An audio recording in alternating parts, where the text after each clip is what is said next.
Thank you all for coming. I'm Ruth Van Alstyne from Hope at Hand.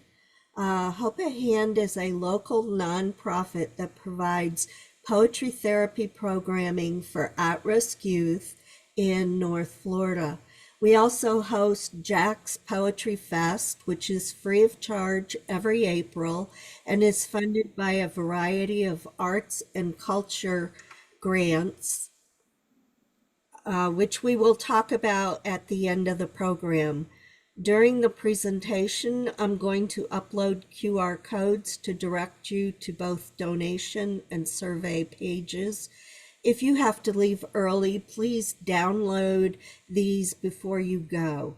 I would like to turn the presentation over at this time to Anna Jacobson, who will be leading today's workshop of Ekphrastic Fantastic, writing in response to art and pop culture. So take it away, Anna. Thank you so much, Ruth. So hello, my name is Anna Jacobson, and I'm very excited to talk about ekphrasis. It's one of my all-time favorite forms of writing. And I hoped to begin this conversation with, if my screen will work, let's see, with a technical error. Hey, there you go. Okay. And this is a quotation from William Carlos Williams, and I will ask, please, that you let me read it to you. Just to sort of hear the glory of William Carlos Williams' words. And it reads, "That is the poet's business, not to talk in vague categories, but to write particularly as a physician works upon a patient, upon the thing before him, in the particular to discover the universal." And this speaks very much to why I enjoy ekphrastic writing so much, and why I think ekphrastic writing can be so valuable, is because it really focuses us on specifics. And when I was a baby poet, I went to a poetic workshop with Derek Walcott, who at that time had written Omeros and was absolutely this incredibly intimidating Caribbean poet. And I don't think I spoke a word in that workshop. But the thing that really stuck with me and that moment in that workshop is when he was critiquing a poem by a young woman, and she had written about leaves. And she had written about the leaves as being white on one side and green on the other side. And he complimented her because he said that she had observed them so closely, and the specificity and the accuracy of her observation had made that poem come to life for me. So for me, ekphrastic poetry, even if it's not a form you write in all the time, is a form that will help to sharpen you as a writer, as an observer, and as somebody who sees, as the poets say, into the life of things. So to introduce myself to you all a little bit. Here I am. That's me in the jacket and the boots. And I am a teacher in Jacksonville, Florida. I teach high school. I teach world literature honors, and I also teach world poetry and British literature. I am both an essay writer and a journalist, and also a poet. I am, to some degree, a professional storyteller. So I will be giving, in a month or so, a master class on oral storytelling. I'm what's called a procrastinator, which means that I bake when I have other things to do. And I'm a huge fan of the New York Times Connections game. And I'm also your workshop leader for today. And I've been doing some form of messing around with words for probably about 27 of my 53 years.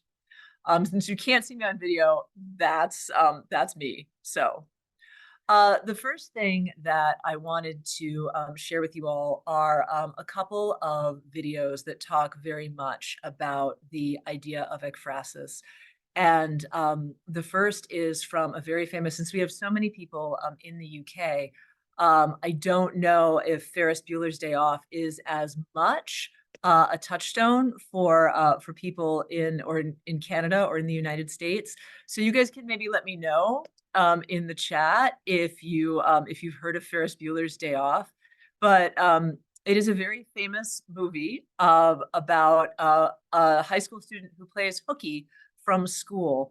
And I have tried, I'm going to pause the share for just a second and see if I can get the clip from the video to you all as another form of share. So we're going to hang on for 1 second. I'm going to stop sharing and then start sharing again in a different screen so that you can see this video clip, which talks about the power of the ekphrastic.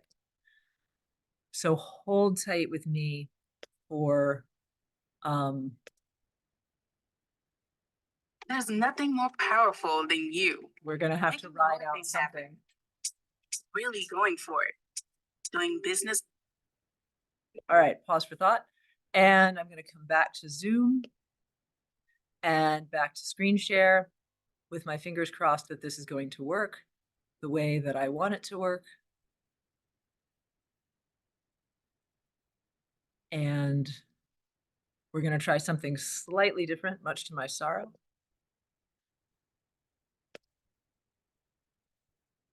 So I'm coming back to you guys again.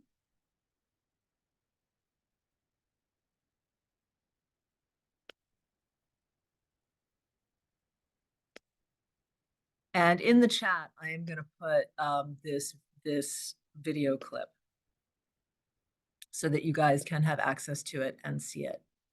But in that video clip, as the characters wander through the museum, they see themselves reflected in the various works of art, and they get a greater understanding of themselves.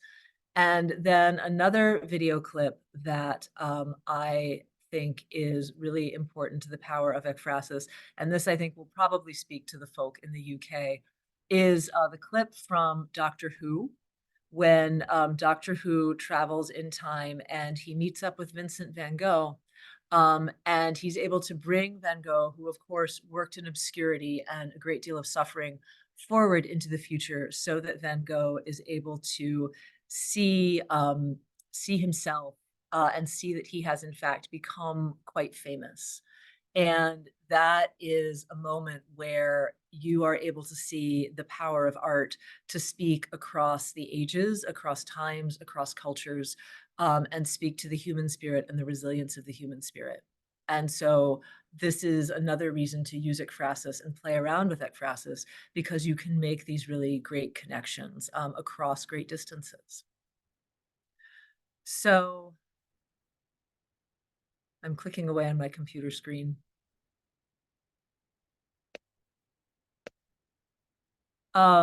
One of the questions that I wanted to ask you all is to give you a minute to think about what your favorite photo or favorite painting or favorite movie or favorite landscape or favorite sculpture or song is. And you probably have a favorite in all of these different categories. But to think about it in the sense that it's your favorite because in some way it changed you or it changed the way that you viewed the world. And I do want to give you a second too. I'm assuming since you're all poets and you're all writers, I heard people were coming in the chat and saying the great things that they did with their careers, that you've probably got pen and paper to hand. But if you don't have pen or paper to hand, if you could take a second to grab that. And the thing that I would like to ask you all to do is to take a minute, and I'm going to time that minute on my phone, to take a minute to try and describe one of the images that you were thinking about, whether, again, it's a photograph or a painting or a sculpture or a statue. So I am, in fact, going to set the timer on my phone and give you guys a minute to write about your favorite image. And then we're going to talk about that a little bit. And just to clarify, I haven't started the timer yet. If you've started writing yet, rock on with your bad self. But I'd like to clarify that for me, what free write means is you cannot be wrong. You can only be brave. You're not worried about grammar. You're not worried about spelling. You're not worried about what the right word is. You can always go back and mess with that later. A free write is first thought, best thought. Just let whatever is in your head come down onto the page just to catch it in that moment. So I'm going to start the timer now, and we go.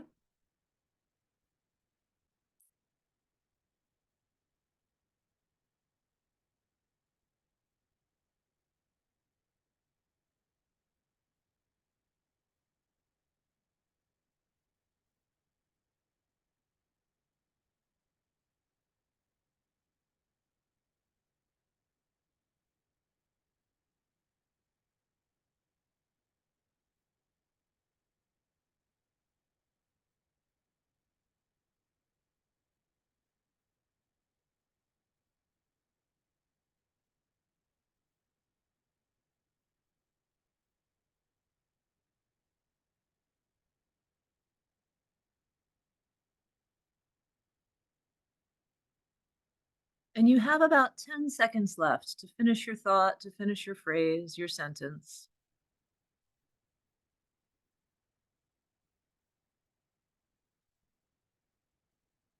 And thank you.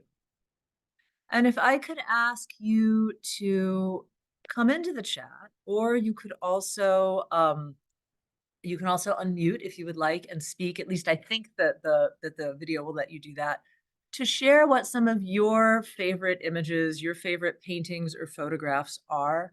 There's one that I enjoy very much that's very local to my area. It's called The Kiss, and we'll see it, or The Kiss of Life, and we'll see it a little bit later in this presentation.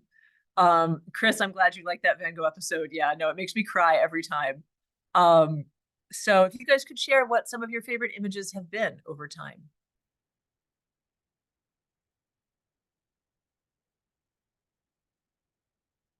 And you can type or unmute.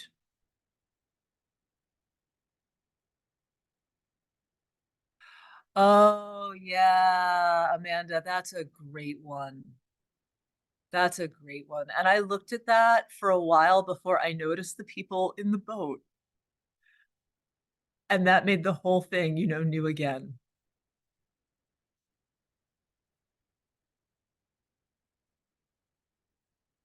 Burgers of Calais. Oh my goodness, yes, Angie, yes. And there's a mystery novel that talks about that and uses that as a metaphor, and it's just great.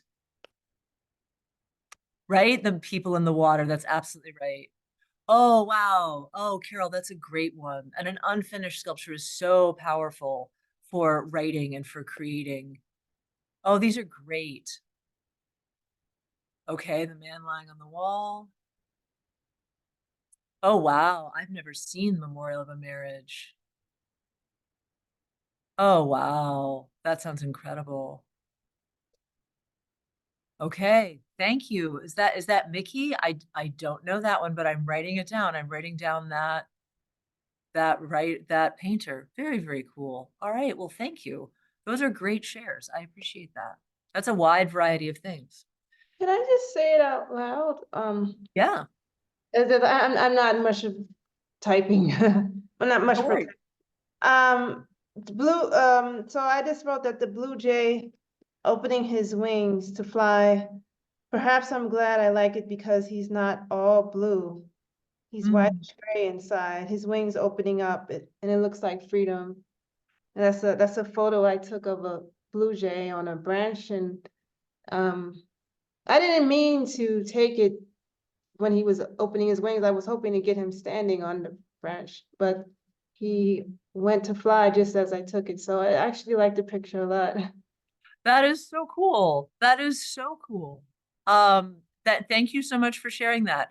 That's wonderful. I look all the time at the undersides of birds' wings and want that to be part of a poem. So that's great. Thank you so much for sharing that. Can I just tell you, because it seemed like nobody knows the man lying on the wall. That painting is actually a very popular painting that a lot of writers like. Okay. It's by L.S. Lowry, because he's like meditating and you don't know what he's thinking about or why he's done it. So it kind of makes you like, you can kind of keep writing, like looking at that painting. Yeah, that is absolutely a great technique for ekphrasis, is to look at the people in the art and think about what's going on inside of them. So thank you for bringing that up. And I hope this is being recorded, but I also hope, if you guys are writing down the titles of things that are appealing to you. So the next thing that I'm hoping my oh so slow computer will do for me, there we go, is to talk a little bit about the word ekphrasis and what it means. And so it comes from the Greek, and it combines the idea of telling and telling out. And when you do tell out, and another kind of suggestion there is it's like a sort of a slow telling out, as you're getting new meanings from the work that you are looking at. And if you become interested in ekphrasis, if you are already interested in ekphrasis, Janae Bauer wrote a textbook called The Ekphrastic Writer that is absolutely the last word on ekphrastic writing. It is challenging and engaging and very, very thorough and deep work, and I highly, highly recommend it. And she is a poetry editor who's operating in Seattle, and she is just brilliant on this topic. And so I recommend that book a ton. One of the first examples of ekphrasis, one of the things I always like to do with my own students is kind of go back to the beginning and then move forward so that we really have the context about where these writing practices or these images or metaphors come from over time. So in our kind of recording of literature, one of the first examples of ekphrasis in Western literature comes from the Iliad, and it comes from the shield of Achilles. And Achilles is, the greatest warrior in Troy, and he has this great shield. And by great, I mean it's a big shield, but also it's a great shield, and that it's mighty and it's noble and it's a gift of the gods. And Homer, in writing about this shield, didn't necessarily, or I guess telling about this shield, because he was, an oral storyteller, didn't necessarily have an image in front of him, but the shield itself is this invented kind of art that tells a story of the whole world. And artists throughout time have responded to Homer's poetry by creating their own vision and their own version of the shield. And so that's one of the earliest examples that we have. And I'm going to check in with the chat and see what you guys, I can enter the name of the author into the chat. So it's Janae J. Bauer, and it's called The Ekphrastic Writer. And here she comes. She comes your way. And she's just great. And so there's that. So that's one of the earliest examples of ekphrasis there. And then we have a couple more coming to you with my very slow computer figuring itself out. One agonizing click at a time. There we go. And so this was a painting by Millet in 1863, and it was called Man with a Hoe. And I'm not proud to say that it always makes the title of the poem always makes my students snicker. But when Millet painted this and it was exhibited in Paris, people found it very, very upsetting. The Parisian bourgeoisie did not want to see the face or the stress of the laboring man. They thought he was ugly. They thought he was brutish. They thought it was vulgar. And Millet came into a lot of criticism for the painting. And he was very startled by this criticism. He said that for him, this was an image to honor the laboring man, that it was an image to honor the everyman, and that he did not understand why people were so disturbed by it. But they say that the purpose of art is to comfort the afflicted and afflict the comfortable. And people were mightily afflicted by Man with a Hoe. And its reputation reached all the way to America, where a journalist named Edward Markham wrote a poem about it. And he did, in fact, use this poem as a way to understand that you could honor the laboring man, but maybe the best way to honor the laboring man was to honor the fact that the laboring man was working really hard, maybe too hard. That maybe the laboring man's hard labor was, as the poem says, blowing out the light within his brain. And so this painting became used as a work of poetry that became part of a movement, an activist movement, to make life better for people who were doing manual labor and factory jobs. So that says something to the power of ekphrasis. Now, a thing to know about ekphrasis is that ekphrasis doesn't just have to be about art that hangs in museum with gilt frames. Ekphrasis can also be in response to popular culture. And so what you see on the left here is headlines, both from the New York Times, about the way in which products that are very common to America, maybe not so common in other countries, were branded with stereotypes that don't give dignity to the African-American people, that stereotype and limit African-American people. And that over time, the actual companies have worked to rebrand and change the names of these products.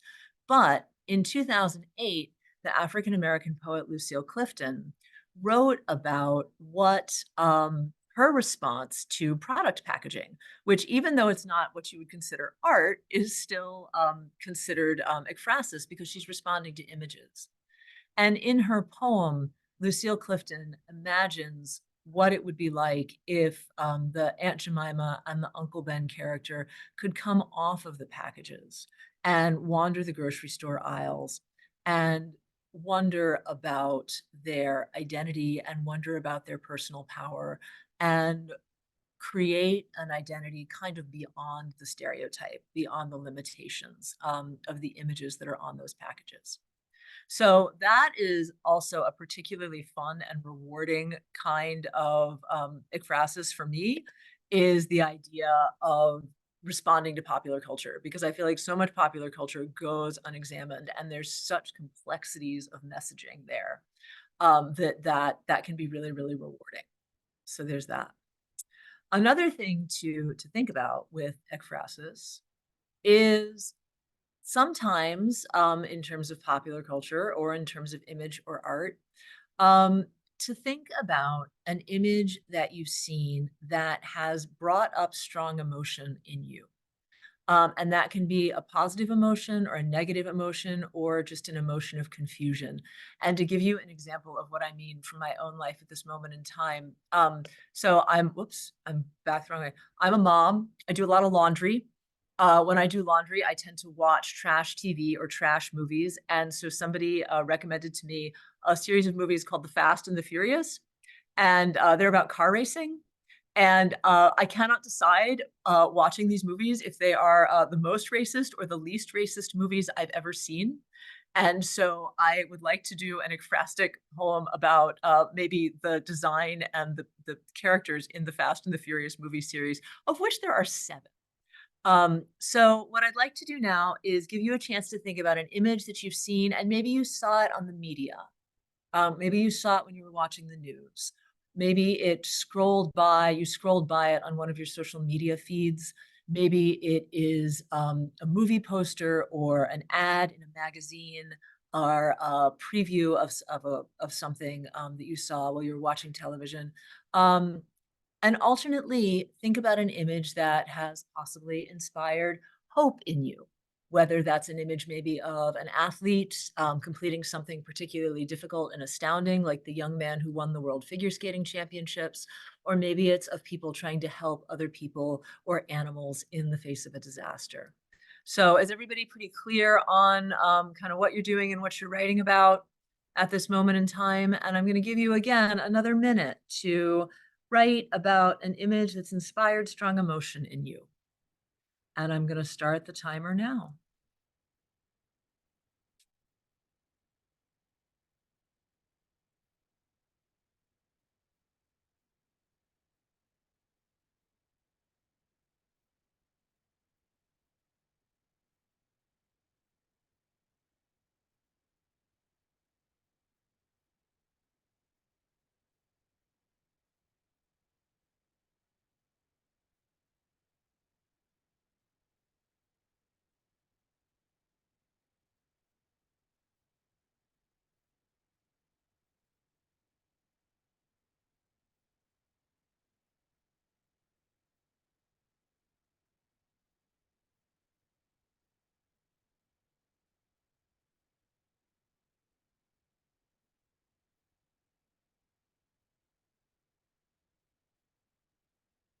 And you've got about 10 seconds to finish your idea or finish your thought.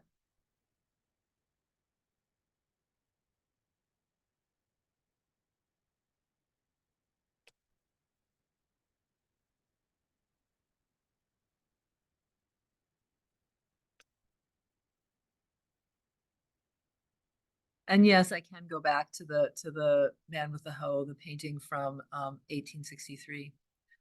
And while I'm doing that, if you all wanted to, there he is. If you all wanted to take a second to share in the chat what maybe a snippet of what you wrote, or you can also unmute and read what you wrote if you would like.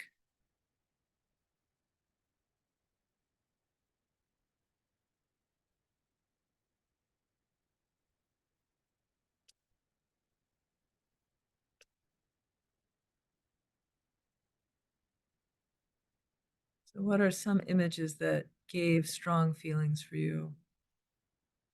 And here we have some reading from Nupur. I hope I'm pronouncing that correctly.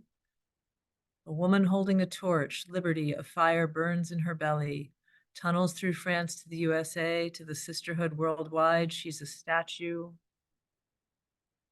I'm trying to move down. The beginning of that was really, really powerful, Nupur. Oh, wow. A collage collation of the female body. Oh, wow. Okay. Yeah, that is a very powerful one. Wow. And you've already got the beginnings. Both of you have the beginnings of strong ekphrastic poems in there. That is lovely. Thank you so much for sharing those things. Oh, wow. Things are coming quick and fast now. Oh, okay. A win, the prizes acknowledge impact, the worst of human actions, extremists of fear and loathing, celebrations of death and murder. I so feel that. Shulamit, and again, I hope I'm pronouncing people's names correctly. I so feel that walking through the museum, which is a journalism museum in Washington, D.C., and just crying. It was so hard. I so feel that. Oh yeah, yeah. It's always interesting to go to movie posters. Yeah, absolutely. And what they say about the time about which the movie was made, but also the time in which the movie was made. And Victoria, the title of the movie in and of itself can be ironized or put forward. These are great ideas. Oh, this is such a lovely gathering of poets. You guys are fantastic. So thank you so much. So the next thing that I would like to show you, if it will let me, there we go, is to think about kind of what inspires ekphrastic writing and where you want to go with that. And so some of the things to think about as you're looking at, again, any work of art or popular culture and trying to figure out kind of your angle, is one of the first things to think about is to approach the work of art with curiosity. What is going on in here? And looking for representation in a work of art or the life of an artist. And what I mean by looking for representation is how maybe our society is represented, how individuals are represented. And I don't want to say a swear word on a recording, but the Jay-Z and Beyonce music video, which is Ape, and then I'll just spell the rest of the title of the song. It starts with S and it ends with T. You can figure it out. But they go through the Louvre, and what that whole music video is really, really interested in is representation and who is doing the looking and who is being looked at. And that's a really great thing to kind of play around with in ekphrastic writing. The second kind of motivation might be epiphany, because you saw a work of art and it absolutely changed your life, or it changed the way you viewed the world, or it changed the way you understood what it means to be an artist or a creator. I'm a huge fan of the Brooklyn painter Harvey Dinerstein, and the way that he wrote about, or the way that he painted cityscapes and the subway and the ferry over to Staten Island. And it absolutely changed my life. His work changed my life. Maybe it's admiration.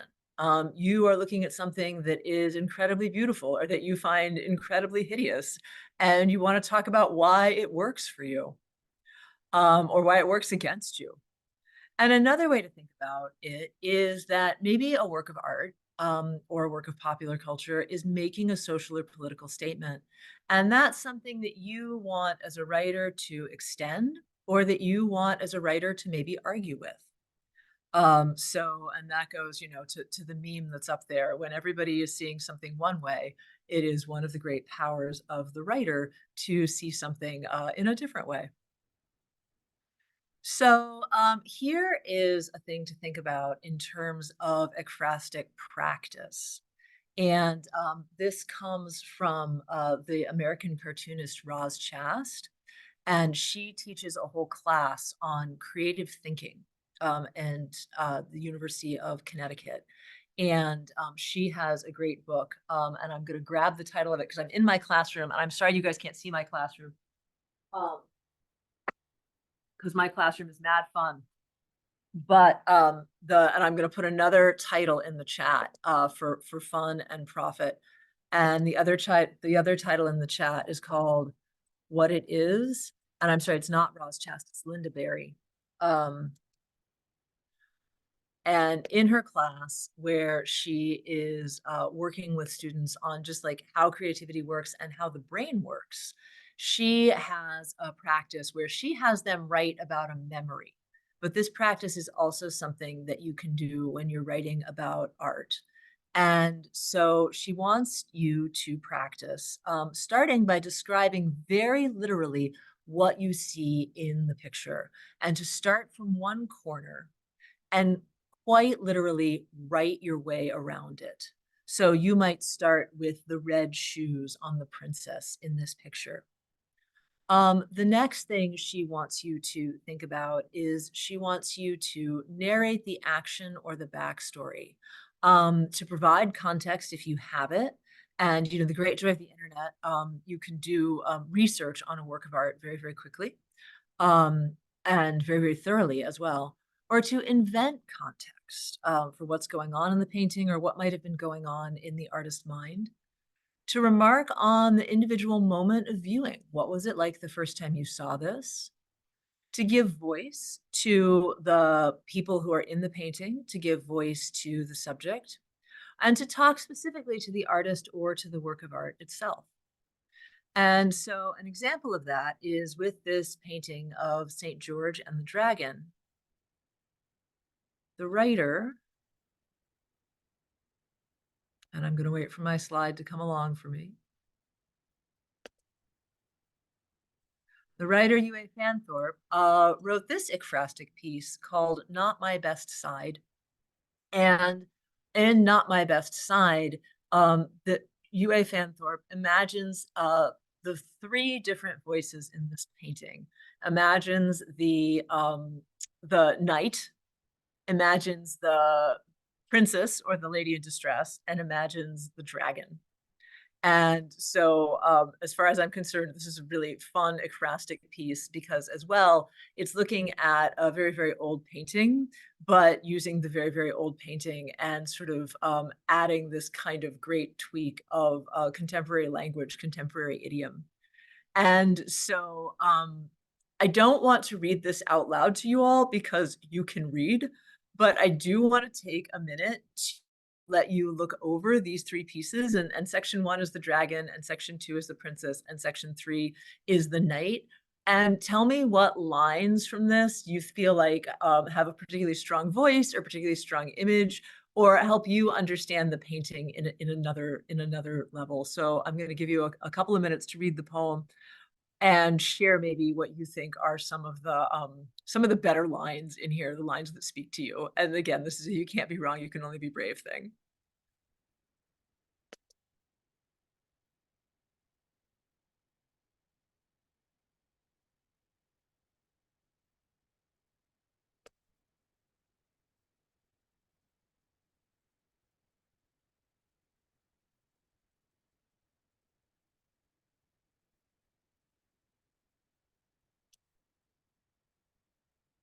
Yeah.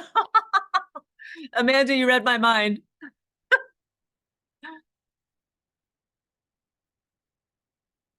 Oh, Angie, that's awesome. Yeah. I love that line. I like it says, my horse is the latest model with automatic transmission and built-in obsolescence. That's in the third part of the night, and diplomas in dragon management and virgin reclamation. Emily, me too. Me too. But at the very end, I do kind of like, I have a moment of great pity for the knight when he says, "You're in my way." Yeah, yeah, Shulamit, there's always going to be a moment where you're like, "Ooh, I don't know about that." Yeah, absolutely.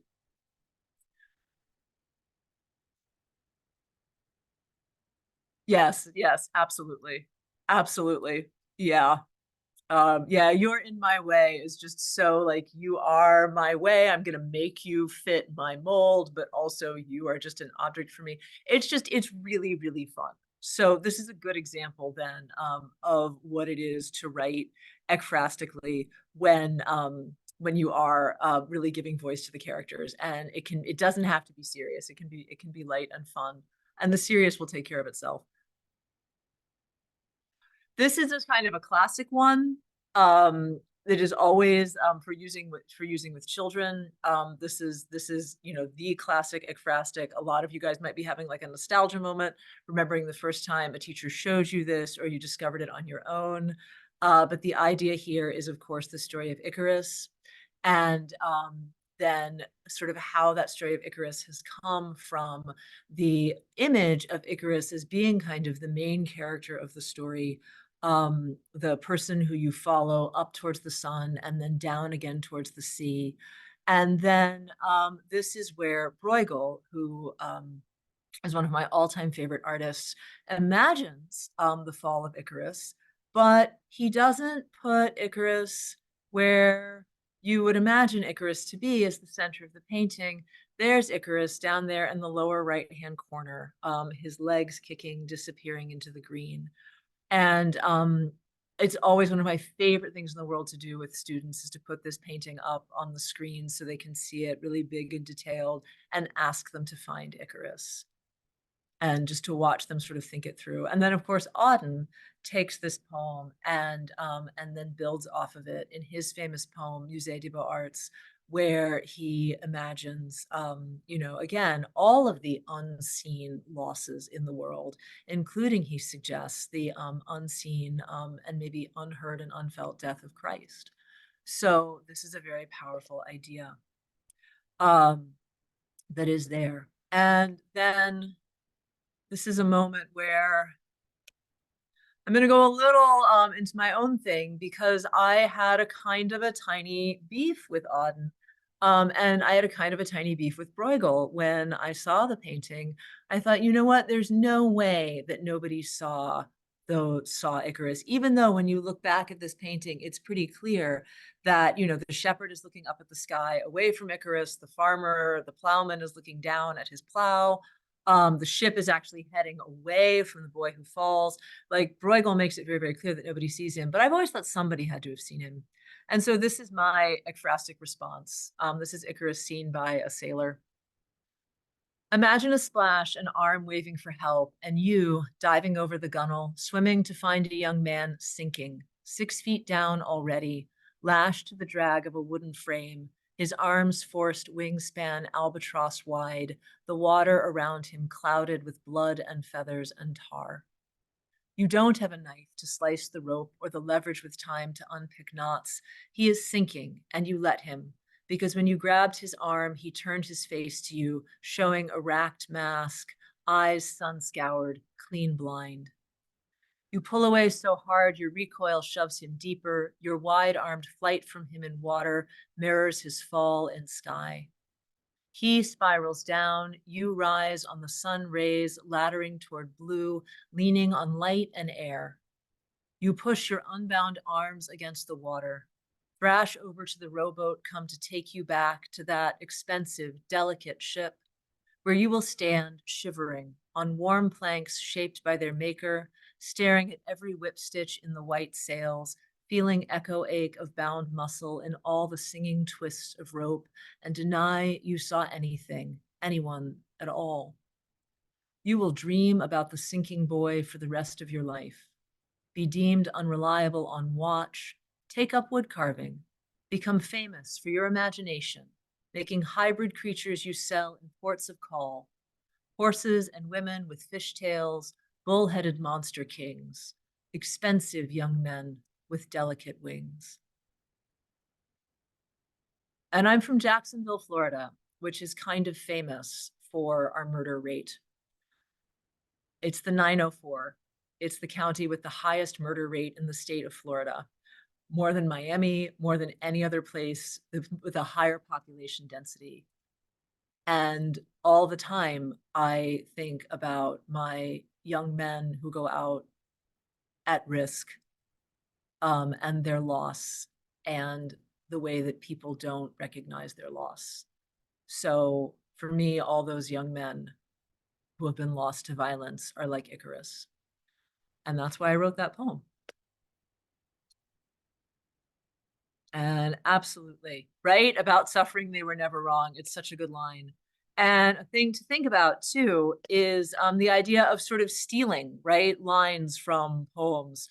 So the idea of expensive and delicate, like that's a line from Auden's poem, and a good thing to use. So, and then here's Matisse doing Icarus, and doing Icarus all over again. You can do all sorts of great things with Icarus, and you could write a fantastic poem in response to this one with his bright spot of a heart. So here's a 2-minute free write for you. I'd like to ask you all to, in that first minute, make a list of fictional characters that you respond strongly to. And in that second minute, I'd like you to choose a character to speak to. What would you say to that character? What might you say? We write a lot about Icarus, but we don't often talk to Daedalus. What would you say to that character? So I want to check in with you guys and make sure you are good with the free write topic.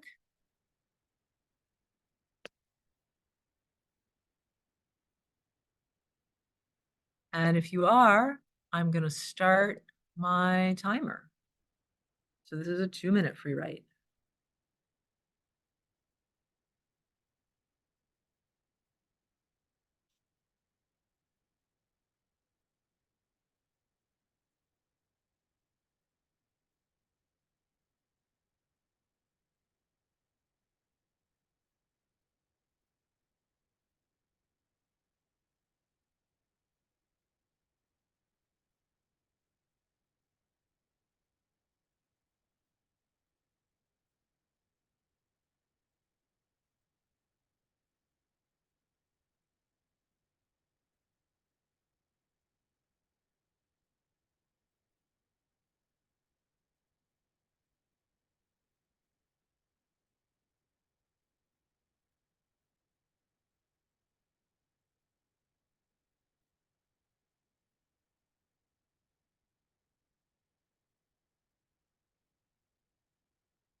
So that first minute has passed.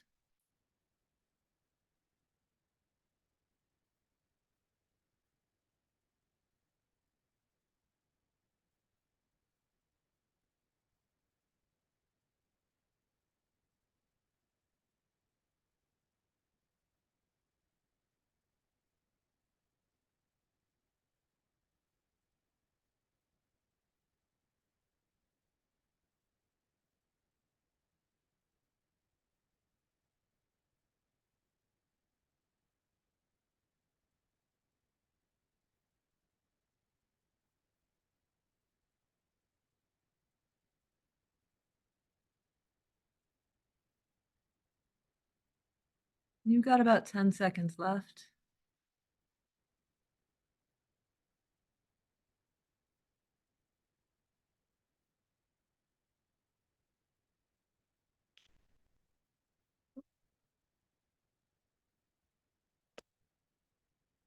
And I would love to hear from people. Again, if you either want to unmute or join the chat, who are some of the fictional characters that you respond strongly to? And they can be movies, books, in poems. I've always liked My Last Duchess from Robert Browning.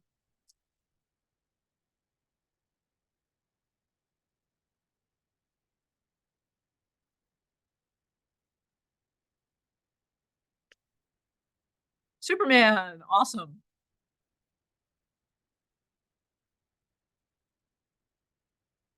Who else? Who else? Oh, Scheherazade.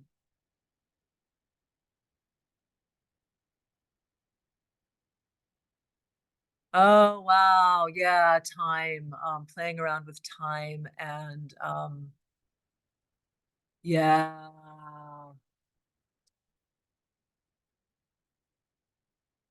Absolutely. Oh, okay. I learn new people. Oh, I'm learning lots of new people. All right, Mr. Sunshine. I'm writing stuff down. You guys can't see me, but I'm writing stuff down frantically as you give me new things to look at. Girl with the pearl earring. Take me to your TARDIS. Let me travel to a time, to a place where there's less crime, more peace and less crime. Loretta and Moonstruck. Oh, yeah. Yeah. What is the name? I'm blanking of the name of the woman in a Cat on a Hot Tin Roof. Oh no. I want Loretta to take her out for coffee and be like, "Come on, lady, get it together." Um, Ron from Harry Potter, right? Yeah. Oh wow. Go Ask Alice. Because all the backstory of Go Ask Alice is nuts.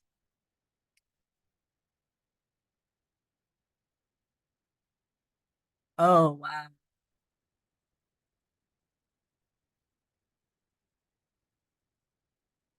Or did you feel gratitude or resentment? Oh, it's such a good thing to question. Maggie the cat, thank you. Yeah. Oh, these are so great. And you can, yeah, you can have, and you can put two characters together like Lucille Clifton did and have them walk and talk and see how it goes. There's all sorts of fun stuff that you can do. So as we go from here, I wanted to give you some very practical tips about ekphrasis and a life in ekphrasis. So I wanted to show you, one thing that I think is really, really important and that I'm always stressing to my kids. I still have my grandmother's coffee maker. It looks like a rocket ship. And it is an honest to God percolator. And the water has to like sift through the grounds and sift through the grounds. And then, but it still makes the best coffee I've ever had.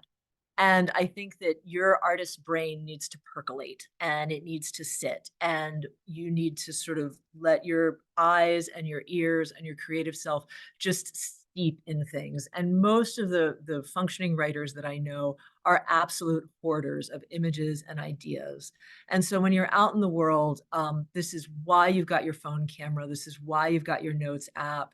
And the first three pictures on here are just screenshots from my own cell phone camera.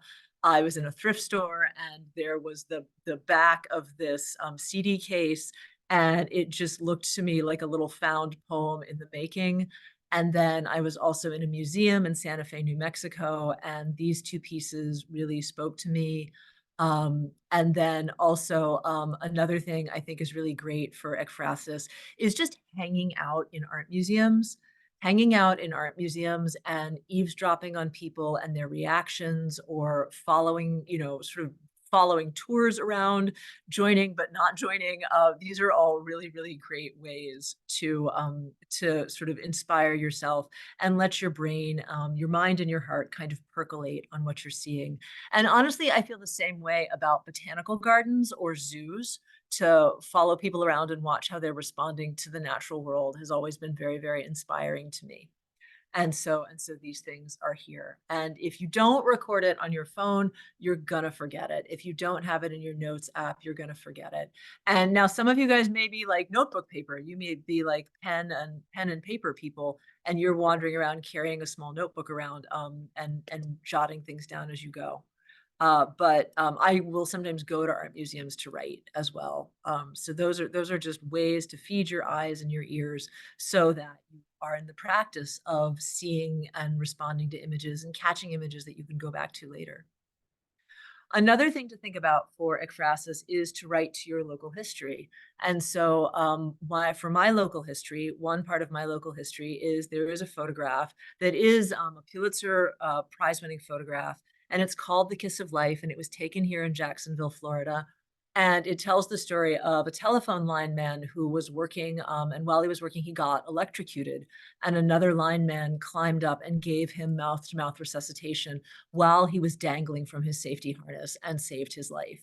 And so that's a big part of my Jacksonville history. And another big part of my Jacksonville history is this very iconic woman named Maveny Betch, who trained at the Oberlin Conservatory, who went abroad to Europe, who sang opera, and who rejected all of that and came back and became known as the Beach Lady and devoted her life to preserving parts of Florida's coastline. And she was a work of art in and of herself. And so paying attention to your local history, the images, the icons, the figures is always a really great way to engage in a kind of ekphrastic writing and root yourself in specifics of time and place. With that matter, seek out your local creatives. If you are on this call and you are in Jacksonville, keep an eye out for the work of Tiffany Manning and Hiromi Moneyhun and Erin Kendrick. They are incredible. Tiffany works with photography and oil, and Hiromi does the art of paper cut, and Erin is forever growing and changing in all of these different ways and all these different styles of painting. And I've had very productive collaborations with Tiffany, and I look forward to working with Erin at some point. And this also, so I've written to Tiffany's poetry, or to Tiffany's painting and photography, and then we've sort of exhibited together, and that's been a really great experience. So this is another really good thing to do. So and I'm trying to see.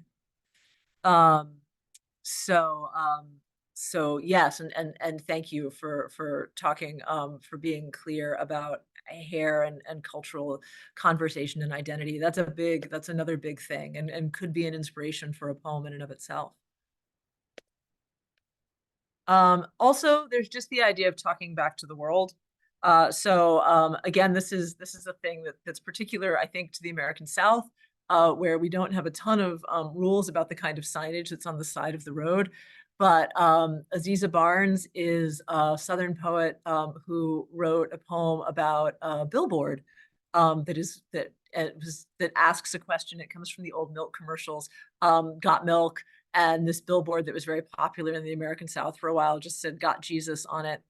And the thing that Aziza Barnes found particularly interesting about this particular billboard is that it was right next to a gun range. And just the sort of the juxtaposition of those two things really set Aziza Barnes into commentary. And so again, you guys can read. So if you want to take a second to look at this poem, which is also a prose poem format, which I think is really great when you're writing about a billboard, because it's like a block of image to a block of text. And if there are lines from this poem that really, really talk to you, it would be great if you would share them in the chat or unmute.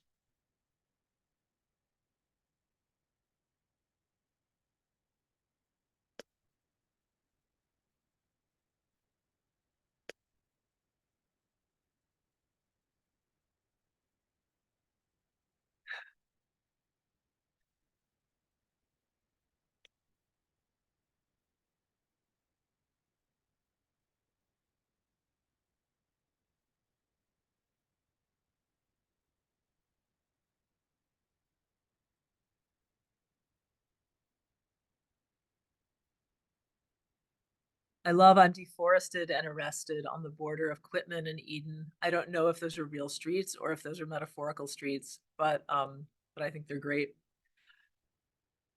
And here's your very last 1 minute free write. I'd like to challenge you a little bit to write about 3 ways you can bring ekphrasis into your life in the month of April. So whether, those are things you can do from your home or things you have to go out into the world to do. So I'm going to start the clock now.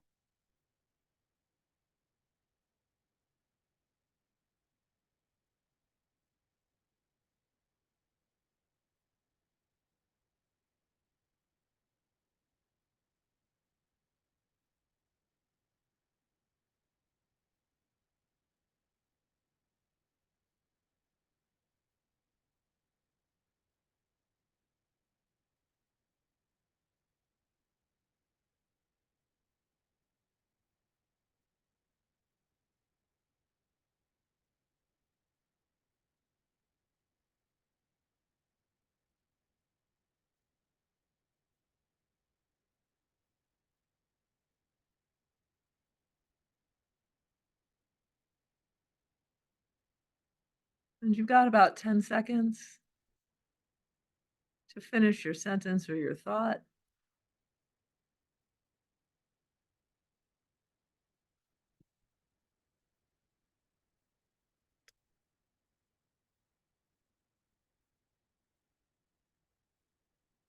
Oh, and there's more schedule for Poetry Fest. Yeah, that's one way you can bring Ekphrastic into your life, is to keep hanging out with Jack's Poetry Fest. And here are some prompts from the Ekphrastic writer. And this again is to Janae Bauer's book. Some very specific things to look at and to think about as a writer, ways to get started. Poetry prompts are fantastic. It's like using the block in yoga. It's just a little bit of extra help to get you going. And also, if you are interested in sending your work, your Ekphrastic work out into the world, the Rattle, which is an incredible both online and print thing, collective, the Ekphrastic Review, Ekphrasis Magazine, all of these other magazines are very much based on Ekphrasis. If you guys have any other places that are particularly focused on publishing Ekphrastic writing, feel free to share those in the chat. And if you are interested in talking to me in any way, shape, or form, that's my teacher email. I teach at a fancy private school in Jacksonville called The Bull School.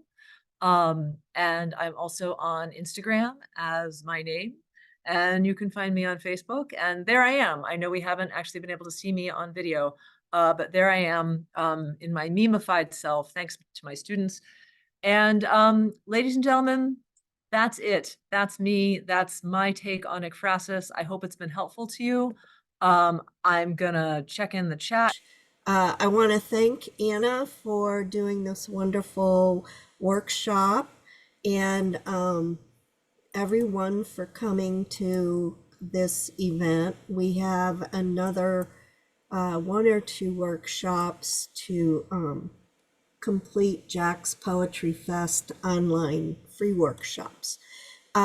Here we have your feedback matters, and if you would go and use this QR code to fill out a short survey, that would be really great. And we want to thank all our sponsors. These are our larger sponsors, but we also get contributions from people like you. And here is a QR code to use to make a contribution if you so wish. And with that, again, I want to thank everyone for coming and have a great day. Thank you again, Anna. Bye, y'all. All right.